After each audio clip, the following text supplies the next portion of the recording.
witnessed the birth, betrayal, and rebirth of the video game console that changed the world. Sony revolutionized the industry. It's that simple. This is the history of the PlayStation.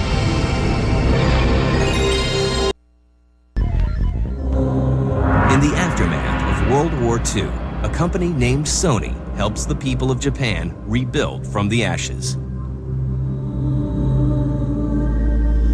Sony is a classic post-World War II success story in Japan. They started making cassette recording machines. They created a small cassette player that played back and recorded stuff off the bat, and that was the beginning of Sony Electronics. Innovative products such as the Walkman helped Sony become one of the most successful electronics companies in the world. Well, whenever people talk about Sony, a lot of people think about the Walkman. The Walkman was definitely Sony's first consumer product that really exploded. It was the portability of music, and everyone walked around with headphones. They really revolutionized the idea of portable music listening. As Sony gains more and more ground in the consumer electronics world, the video game industry grows by leaps and bounds. And by the early 1990s, the war for gamers' dollars is red hot. Sega and Nintendo are really dueling in the West. Sega had managed to capture 52% of the market in both Europe and the United States. Sega was more innovative at the time. They were always willing to take more chances. Sega was coming out with 70, 80 games of its own per year. The strategy at Nintendo was, let's hold on for the next Miyamoto game. Nintendo pays close attention when Sega unveils its latest technological advancement. So Sega came out with the Sega CD. All of a sudden, games were going to be huge. They could be 600 megabytes of information. To meet the Sega CD threat, Nintendo turns to Sony. Nintendo wanted a partner, so they went to Sony, which of course was a huge, successful company. Sony may not have been a video game company per se, but the Super NES used a Sony stereo chip for its sound. Sony was certainly, in its own way, a player in the video game industry in a small way. So it was a race. Nintendo knew that CD-ROM technology was the way to go. The original concept was a peripheral CD drive for the Super Nintendo that would be sold by Nintendo, and a combined unit which would be called PlayStation, which was the console and the CD drive together, which would be sold by Sony. Sony brought in an engineer named Ken Kutaragi. Well, when you talk about the PlayStation, you just have to talk about Ken Kutaragi, who is considered the father of PlayStation. He came in to Sony in 1975. Right off the bat, he was considered to be kind of a brash engineer. Very dynamic, very energetic, full of ideas, and very creative. He's known to be a fantastic engineer and a brilliant person on the engineering and technical side, but that's just a happening. Working on a video game console is nothing new to Kutaragi. He was thinking about making a 3D game console a long, long time ago while people were tinkering away on 8-bit gaming. He approached Norio Oga, who was then president of Sony, and said that we should get into the video game industry. But back then, it was just a no-go. Oga and the Sony execs were like, we are not a toy company, and we are not going to get into this business.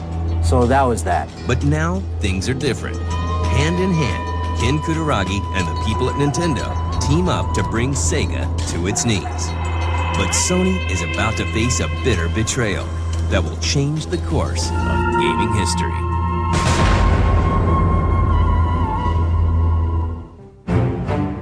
As Sega prepares its new CD-ROM expansion for the Genesis, Nintendo and Sony work on a CD-ROM system of their own. But Nintendo begins to have second thoughts. The big reason why Nintendo kind of balked on the Sony technology idea was that they weren't going to have any rights to the CD technology.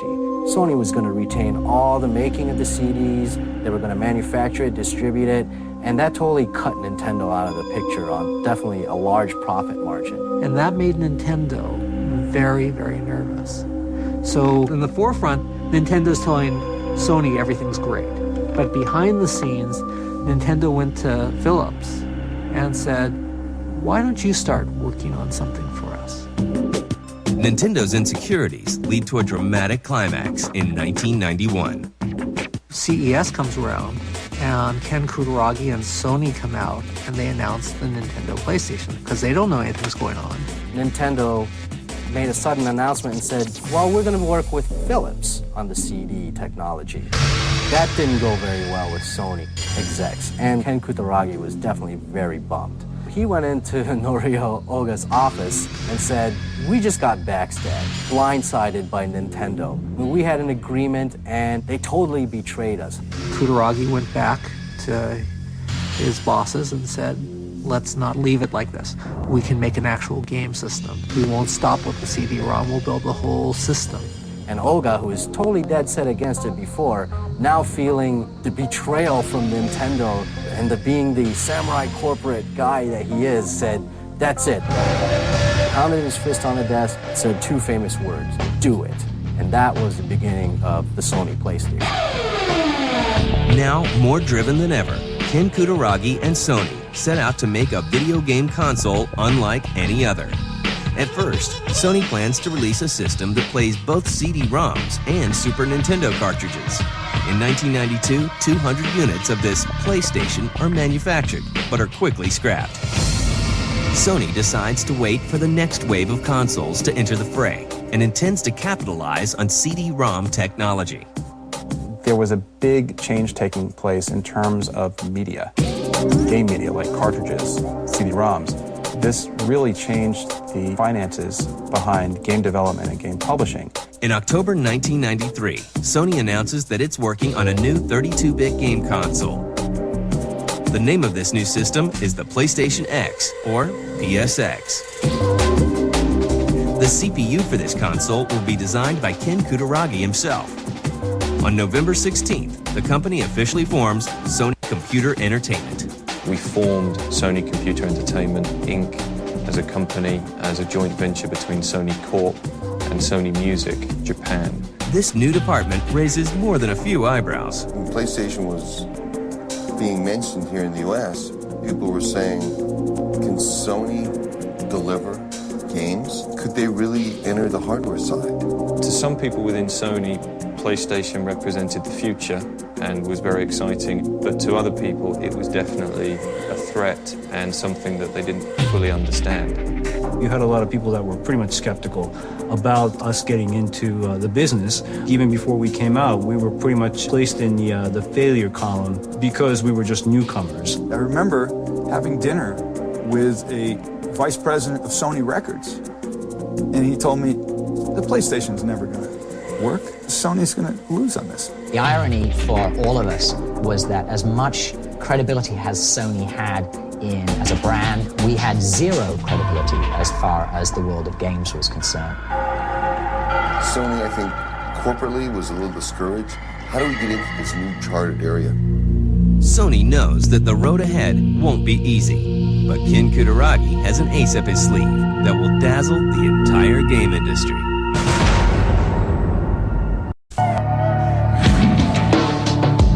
As Sony Computer Entertainment goes full bore into the development of the PlayStation, it becomes clear that this will be a console unlike any other. The biggest feature of PlayStation was going to be the real-time 3D graphics technology. At the time, the PlayStation was a faster console than anything out in the market. It could push more polygons. It gave developers a larger toolbox to work with than any of the competing consoles. And of course, it used CD-ROMs. After watching the failure of systems like the 3DO very closely, Sony realizes that processing power alone isn't enough to come out on top in the world of video games. We looked at the business models of all of the companies that have been in the space or tried to get in the space, and we asked ourselves, could we do this better?